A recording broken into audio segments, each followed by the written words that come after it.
अप्पन और असलम दो हलवाई हैं जो मिठाई बेचते हैं। अप्पन की दुकान में खुले में मिठाइयाँ रखी हैं और मक्खियाँ मिठाइयों पर मंडरा रही हैं। पुराने जमाने के तराजू और गमछा है और अप्पन का चेहरा तनाव से भरा हुआ है। उधर मुस्कुराता हुआ असलम आधुनिक फ्रिज में मिठाइयाँ रखता है, हाथों में ग्लव्स और इलेक्ट्रिक वेइंग मशीन रखता है। आपसे पूछा जाता है कि आप किससे मिठाई खरीदोगे? आप तो असलम से ही खरीदोगे ना। और हमारी स्कूल की किताबें आज हमारे बच्चों को यही सिखा रही हैं। हे मनुष्य, बाबा के दरबार में आओ तो घंटी बजा के आना। हेलो एंड नमस्कार मित्रों, वीडियो के नीचे कमेंट पढ़िए, आपको लिखा मिल जाएगा कि तुम्हें तो हर बात में हिंदू मुस्लिम ही नजर आता है।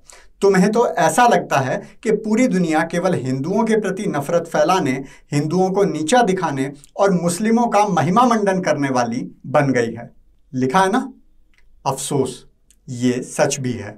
सारी दुनिया तो नहीं, लेकिन भारत में तो ये हो रहा है। और वीडियो पूरा देखने की हिम्मत रखोगे तो आपको भी पता लग जाएगा। क्या आपके मन में भी ये विचार आते हैं कि गंदे वाले हलवाई का नाम अप्पन और अच्छे वाले का नाम असलम एक संयोग भी हो सकता है? चलो तो आज यही दिखाता हूं कि यही संयोग हर बार, हर पुस्तक में, हर फिल्म में, हर अखबार में क्यों होता है। दूसरा संयोग देखते हैं। एक तरफ अभिमन्यु है, कभी हाथ नहीं धोता, मुंह से बदबू आती है, कपड़े गंदे और बाल बिखरे रहते हैं। दूसरी तरफ आदिल है, वो अपने शरीर का ध्यान रखता है, ब्रश करता है, सफाई करता है। और बच्चों से पूछा जाता है, आप दोनों में से किसे पसंद करते हो? ये भी संयोग है। आगे चलते हैं। एक खेल खेलते हैं जिसमें बच्चे का नाम लेकर उसकी तरफ बॉल फेंकी जाती है। यहाँ 3 लड़कियां और एक लड़का है। लड़कियों के नाम हैं मनी, मौली और कला। लड़के का हुसैन। नहीं, लव जिहाद नहीं, संयोग है। आगे बढ़िए। थोड़ी बड़ी क्लास में मल्टीप्लिकेशन ऑफ मैट्रिक्स पढ़ाते हैं। मीरा और नदीम 2 दोस्त हैं। ओहो, आपको यहां भी लव जिहाद दिख गया। आप तो बड़े सांप्रदायिक हो।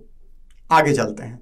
ये लड़की है जो पाकिस्तान से आई हुई कुछ लड़कियों से मिलती है। उसे उन पाकिस्तानी लड़कियों में अपने आप से बहुत सी समानताएं दिखाई देती हैं, जितनी अपने देश के दूसरे भाग की बहुत सी लड़कियों में नहीं दिखाई देती। फिर आपसे पूछा जाता है कि क्या ऐसा सोचना देश विरोधी है?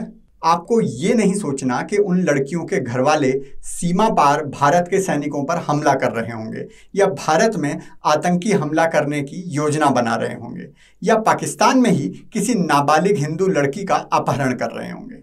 आगे चलिए। कहानी का नाम है प्यार की नींव।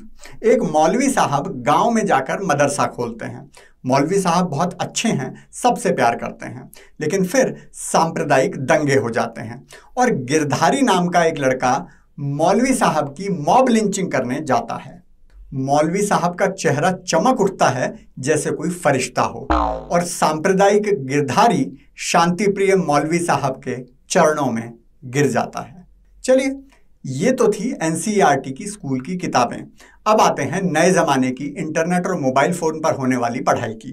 अनअकैडमी ऐप पर आप अपने बच्चों को पढ़ाने के लिए मोटी रकम खर्च करते हैं, और वो उससे टेस्ट में क्या पूछते हैं? प्रश्न 18 में मुस्लिम ईद के दिन एक रैली निकाल रहे थे। तब हिंदुओं की एक कॉलोनी में जाने पर हिंदुओं ने उन पर पथराव शुरू कर दिया और दावा किया कि उन्होंने हिंदुओं की भावनाएं आहत की हैं। क्या ये दावा सही है? आपको प्रश्न के 3 ऑप्शन दिए जाते हैं। पहला, उन्होंने नारा लगाकर हिंदुओं की भावनाओं को ठेस पहुंचाई है। दूसरा, हिंदुओं के इलाके से गुजरकर हिंदुओं की भावना को ठेस पहुंचाई है। और तीसरा, नहीं, उनकी तो भावना को ठेस पहुंचाने की कोई नीयत ही नहीं थी। सही उत्तर का 1 अंक है और गलत के -0.33 अंक बच्चे को कितने भी मिले। ये शिक्षा उसे मिल गई कि हिंदू पथराव करते हैं, जबकि अखबारों में जब असली शांति दूत हिंदुओं पर पथराव करते हैं तो उन्हें दूसरा समुदाय या समुदाय विशेष बताकर असलियत छुपा ली जाती है। फिर आती है इंग्लिश की कहानी अ लिटिल बॉय। इसमें हेनरी नाम का एक लड़का लड़कियों को छेड़ता है, सबको परेशान करता है। लेकिन जब भारत में इस कहानी की नकल की जाती है तो लड़के का नाम चमत्कारिक रूप से बदलकर हरी हो जाता है। आप जानते हैं ये सारे संयोग क्यों होते हैं?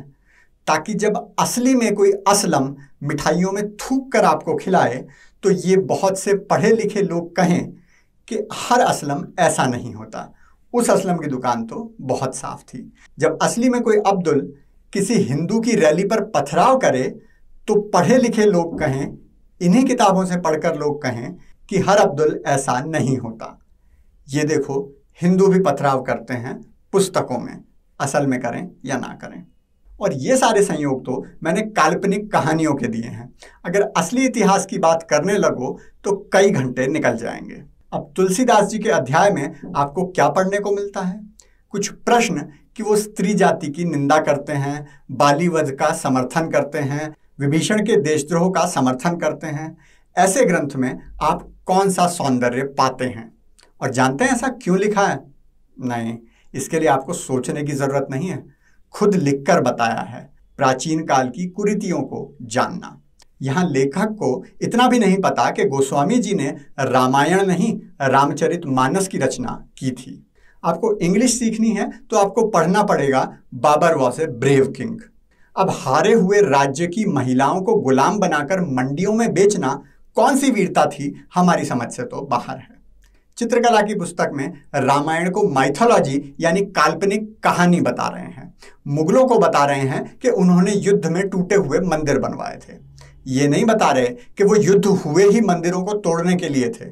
जब एनसीईआरटी से पूछा गया कि किस पुस्तक, किस सबूत के आधार पर ये लिख रहे हो, तो बोले कोई सबूत नहीं है, ऐसे ही लिख दिया। उसी चित्रकला के पेपर में पूछ रहे हैं कि मुगल काल की जो चित्रकला थी वो सेकुलर थी क्योंकि उसमें हिंदू देवी देवता और संत भी दिखाए जाते थे। अब सबसे सेकुलर मुगल अकबर की अकबरनामा का ये चित्र ध्यान से देखो। सेकुलरिज्म कौन सी दीवार में चुना जा रहा है? कहाँ है सेकुलरिज्म की लाश और कहाँ है उसका सर? और सबसे बड़ा वाला संयोग बताऊं जिसके कारण ये सारे संयोग संभव हुए? ये देखिए, 1947 से लेकर 1977 तक भारत के शिक्षा मंत्री मौलाना आज़ाद, हुमायूं कबीर, मोहम्मद करीम, फखरुद्दीन अली अहमद और नूरुल हसन। ये भी केवल एक संयोग था, वरना शिक्षा मंत्री का नाम हिंदू भी हो सकता था। बाबा का आज का ब्रह्म ज्ञान है आंख बंद करके बैठे हिंदुओं के नाम। आप देखो या ना देखो, सामने वाली पार्टी भविष्य एकदम साफ देख रही है। अभी सत्ता से बाहर होकर वो इतना कर रही है, सत्ता में आकर वो क्या करेंगे, लो उन्हीं के मुंह से सुनो। 25 करोड़ की जनसंख्या है। मोदी जी और अमित शाह जी सुन लो, कान बेरेगा हो गए तो कान खोल के ये जो मेल है कान में से निकाल लेना। वो 5 लाख थे, अब 5 करोड़ के अब जनसंख्या कुर्बानी देगी। और वो कुर्बानी ऐसी कुर्बानी होगी कि भारत का पूरा संविधान पलट दिया जाएगा जो बाबा भीमराव अंबेडकर ने लिखा था। नया इतिहास लिखा जाएगा।